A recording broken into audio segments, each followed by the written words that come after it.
This lesson is called the 4-step framework, which will show you the 4 steps that we use in all our sites from starting, running, and eventually selling them for a lump sum at the end. Now this is important because you want a solid business that runs like a well-oiled machine 24/7 whether you are there or not, rather than a big chaos mess that no one knows how to operate. Now here are the steps on how it works. The first step you need is lots of people clicking on your advert. You need a hungry crowd that's already searching for what you're offering. Many people make the mistake of spending months or years making a product only to launch it and find no one's even searching for what they've got. So the first step to do is to effective market research, keyword research, to make sure that you've already got people actively looking for what you're offering. Now, as soon as your advert is live, you should have heaps of people clicking on it left, right, and center. Now, the second step, you need lots and lots of leads. You need to collect leads. You collect them through a lead page. The reason you need leads is to collect users' email addresses so you can follow up and gradually build trust with them over time. Now remember, less than 1% of people coming to your site will purchase on the first visit. The remaining 99% will simply close down your page. So by collecting leads to start, you can slowly build up trust and get that number to 10, even 20% gradually over time, simply by collecting their email, following up, and gradually building trust. Now the third step you need is an introductory product at a low price. Now this is done through your product sales page. Now the reason it's a low price is to allow users to make their first purchase with you and feel confident you can deliver, and it's something that doesn't put them at too much risk on their first purchase either. Remember, people have been burnt, they've been cheated, they've been scammed, ripped off many times in the past. So you need to overcome this with a low offer and a quality product to gain their trust. The aim is not to profit. The aim is to cover your advertising costs and gain a customer. Now, the price you charge is an important factor. If it's too low, then you're going to be in the red. If it's too high, you're out of range for first-time buyers. You also have general running expenses and all these expenses to cover too. So that's why we add an upsell or two in the funnel to help boost up the first-time purchase. Now, if you can aim to either break even or slight loss on your first product, you're doing very well.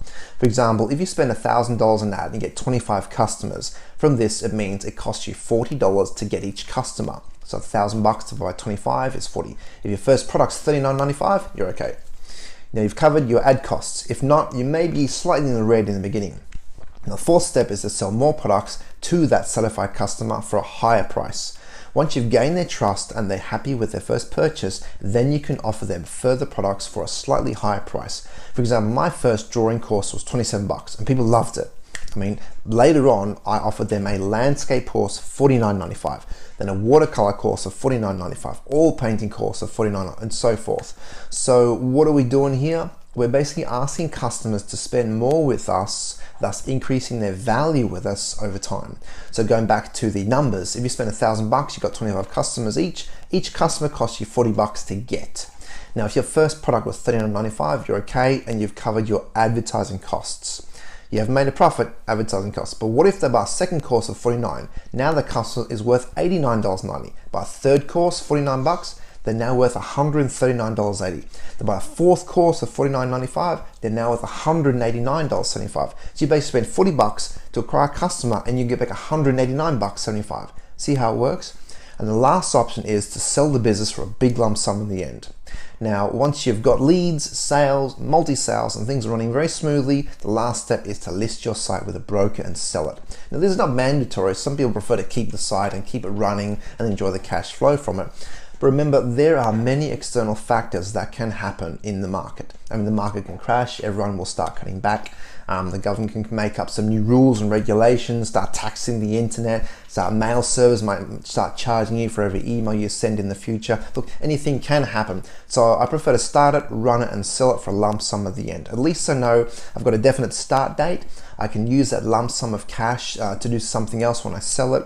And lastly, just to let you know, I have tried other formats, such as going for a sale up front without collecting leads and building trust. It didn't work.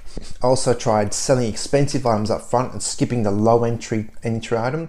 That also didn't work either.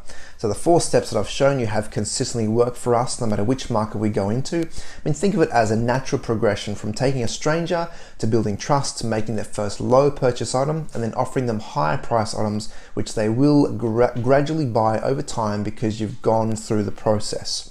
And lastly, the framework doesn't change, the content within the framework does change. For example, if you run ads and you can't seem to collect leads, then you simply change your lead page offer. Maybe the headline isn't working, the offer isn't right, the colors aren't nice, just change that. Don't get rid of the entire lead page itself. Just change the content inside it.